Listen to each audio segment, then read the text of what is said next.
renowned fisherman artist, John has devoted his entire life to art, so the question of opening an exhibition-type gallery was only a matter of time for John. At first, John thought of opening a gallery in his hometown, Chicago, but as time went on, plans changed. At some point John became terribly tired of the monotonous streets he saw every day. He had an unbearable craving for variety, for new vistas, for new faces around him. And not just a trip, no, John wanted to move. The choice was Taos, New Mexico. John loved the old architecture of the town, and John's aunt lived in Taos. He stayed with her for the first time, while he was choosing an apartment for himself. Here, in Taos, and John decided to realize his dream. No sooner had he bought a place for himself than he saw a marvelous building, as if created for his art gallery. John studied the building and its history with pleasure. He learned that in the 19th century the building was used as a pleasure house. The establishment was extremely popular with Taos men, but after the brutal murder of one of the female employees, the pleasure house was closed. More interesting were the details of the death. On the walls of the girl's room were written bloody inscriptions, repeating time after time, punishment for sins. The murderer was never found, and this blatant case ended the era of the most popular brothel of the time. Since then, the building had just been burning, slowly deteriorating, but John was ready to correct this misunderstanding. Once the necessary documentation was in place, he immediately began the restoration.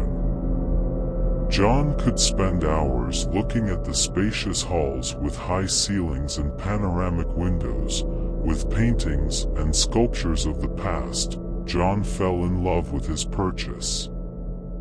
He forgot about apartment hunting, turning off the phone when realtors called. John mentored the foreman, watched them work, and in the evening stayed in the room he had decided to make his office. They had already wallpapered the room, changed the floor and put a wide sofa and a small heavy table. It was enough for John at first. He didn't notice how he stopped sleeping at his aunt's house and fell asleep on this very couch in the half-empty building under renovation.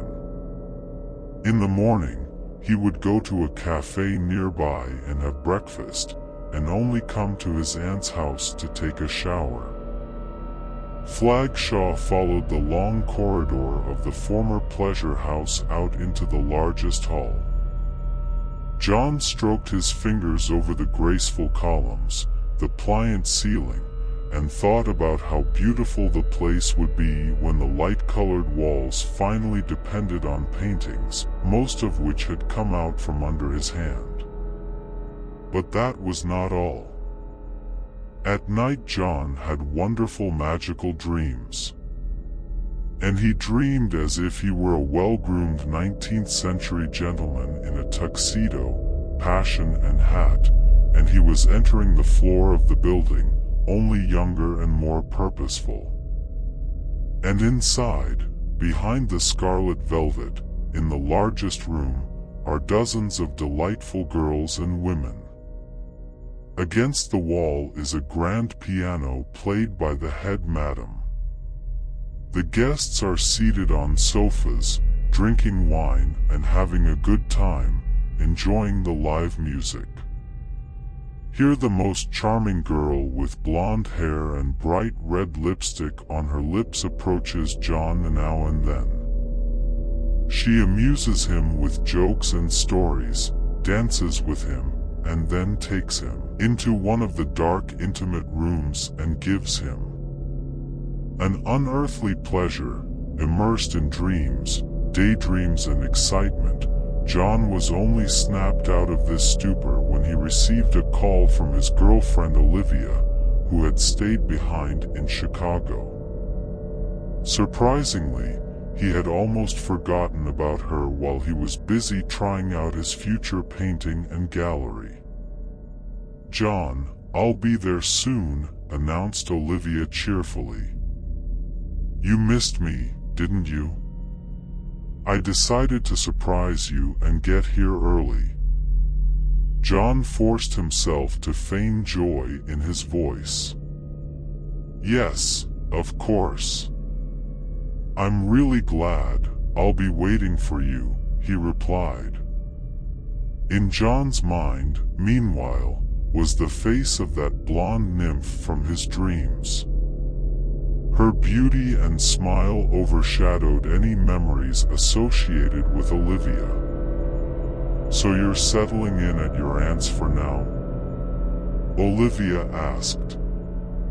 John remembered that he hadn't stopped by his aunt's place in a week, even showering at the fitness room where he barely worked out but had a membership. "Yeah, right," John replied. "And how's your gallery? Are you going to finish the renovation soon?" Olivia was curious. "Yeah, it's coming up. It's almost done." "How exciting," cheered Olivia. "Let me know what time to meet her," and disconnected. John wanted to warn his aunt, but she called him first and told him the slightly bad news. She couldn't receive guests, she was very ill, and she didn't want John and his girlfriend to get infected. They'd better get a room at the inn for now. John looked around his own more organized room. It now had chairs, a rug, and bookcases. He had even hung a couple of paintings on the wall. This couch would fit your feet quite nicely, but would he be willing to let Olivia into his sanctuary that he had grown to love so jealously? John wondered. Earlier in Chicago, that question would have seemed silly to him. It's just a room, and he's jealous of the room? What an unspeakable stupidity. John grinned. Of course he'll share this couch with Olivia so he doesn't have to spend extra money on a hotel. It's got almost all the amenities as it is. Downstairs cafe next door, fitness center with showers, he thought. He was surprised when Olivia looked at his idea with resentment. "Why don't we get a hotel room?" she said, looking around the office. John frowned. The thought that Olivia hadn't seen what he'd seen, that to her it was just a half-empty renovated space with a modest owner's office, was displeasing. For John, however, the gallery was already more familiar than his own home. "If you don't like it, you can go to your own hotel," he said angrily, surprising Olivia. Okay, I'm sorry, maybe I was a little harsh," she smiled. But Olivia's smile didn't evoke any warm feelings at all for John. She pissed him off. He felt nothing but irritation and contempt for her. And then they went to bed. Olivia tried to pull him to her and kiss him, but John pulled away and rolled over onto his other side. "I'm too tired," he said irritably. Olivia sighed resentfully, but resigned herself to not touching him again. During the night, John dreamed again. A blonde beauty, she was leading him through the corridors of this room. But in the dream, it was not a pleasure house. Instead, this time John saw the future.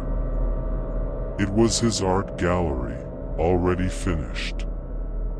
Paintings of ravishing beauty hung above the whitewashed walls, and velvet curtains of black shades hung from the windows. A crystal chandelier hung over the heads in the great hall. Here again stood the grand piano.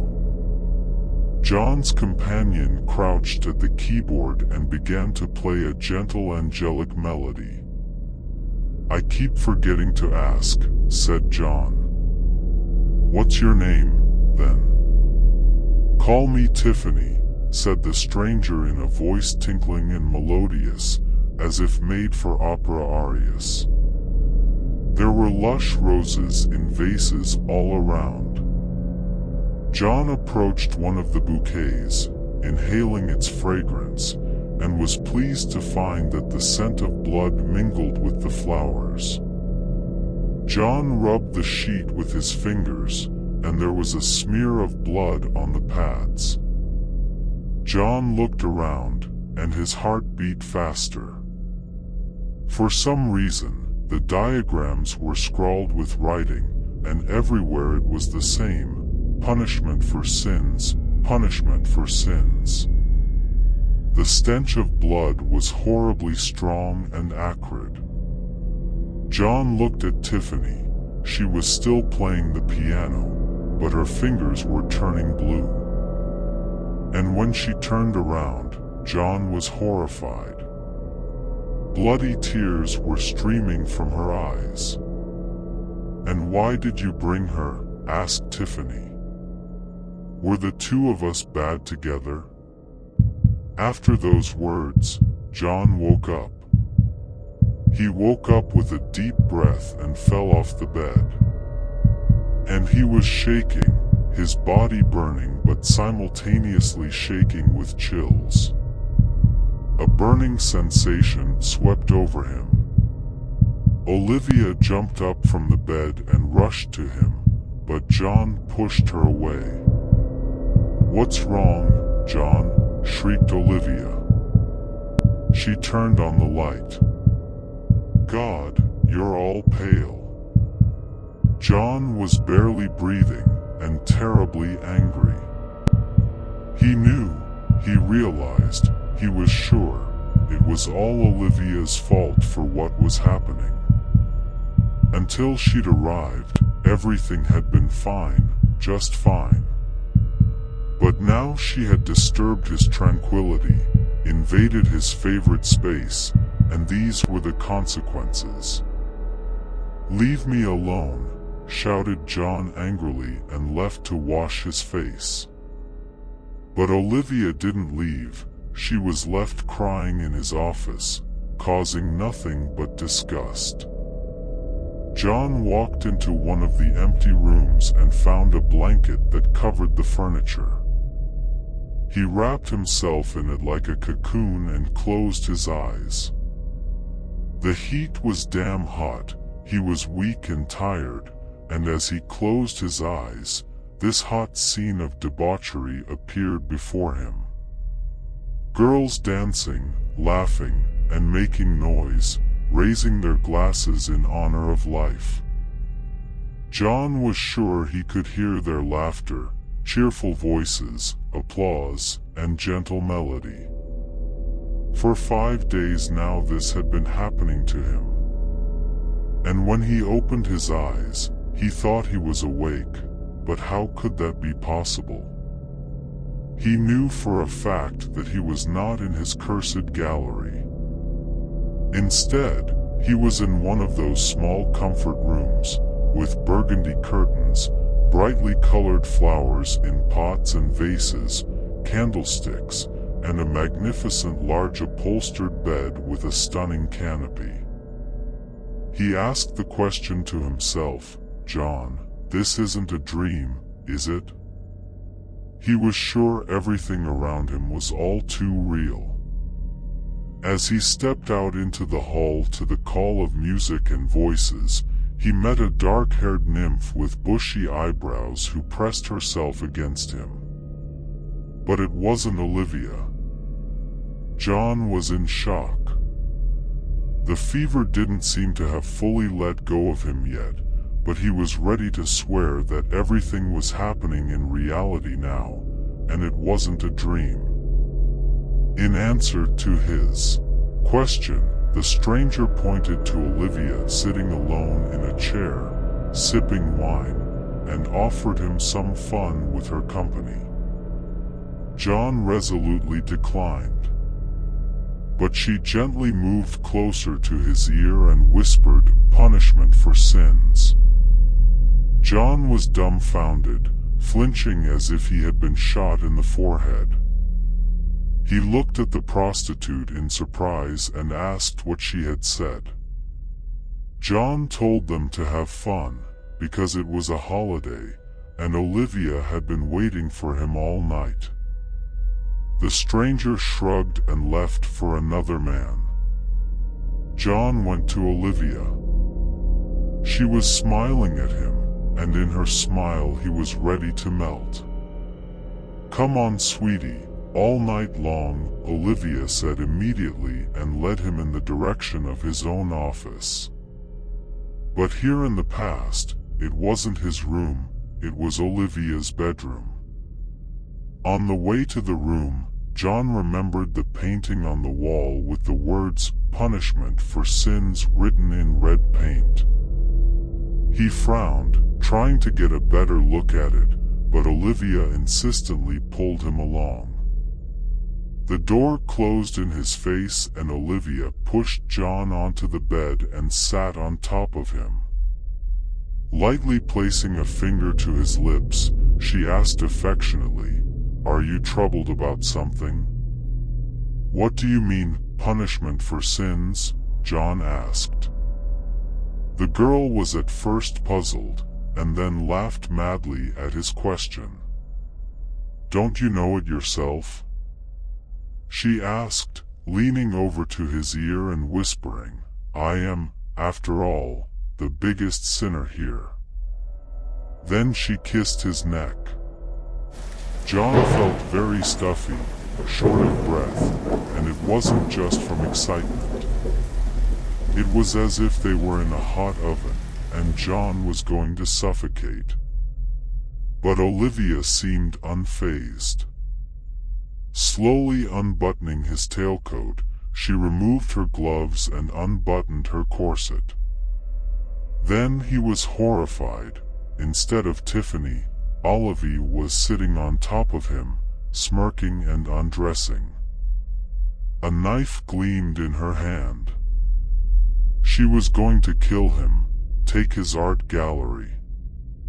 John realized she was just playing love to take away everything that belonged to him.